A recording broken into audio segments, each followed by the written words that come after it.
আপনার সিলিং ফ্যানটি ঘুরতে ঘুরতে যদি হঠাৎ বন্ধ হয়ে যায় এবং আপনি বহু চেষ্টা করেছেন, ক্যাপাসিটারও পাল্টাই দিয়েছেন, তারপরেও ফ্যানটি ঘোরে না, তাহলে বুঝবেন আপনার ফ্যানের এই যে কানেক্টরগুলো এখান থেকে নষ্ট হয়ে গেছে এবং কানেক্টরগুলো ছাড়াই গেছে। দেখেন এই ফ্যানটার কিন্তু কয়েলটা কত সুন্দর আছে না?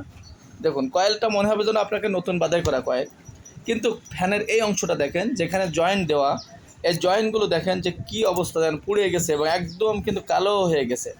তো সিলিং ফ্যানের যদি এইরকম পুরো কয়েলটা ভালো আছে কিন্তু এই অংশটা পুড়ে কালো হয়ে গেছে, তাহলে বুঝবেন এই মাথা এই কানেক্টরটা ডিসকানেক্ট হয়ে গেছে।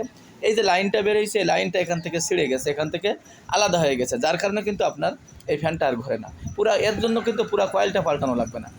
আপনারা অনেকে এরকম সমস্যায় ফ্যানটা বিক্রি করে দেন বা আপনারা হয়তো ভাঙড়িদের কাছে দিয়ে দেন বা অন্য কিছু করেন, কিন্তু দেখা যাচ্ছে সামান্য অল্প কিছু খরচে কিন্তু আপনার সিলিং ফ্যানটা আবারও রানিং করতে পারবেন এবং আগের মতোই করতে পারবেন। এর জন্য কিন্তু আপনার বেশি টাকা খরচও হবে না। আসসালামু আলাইকুম।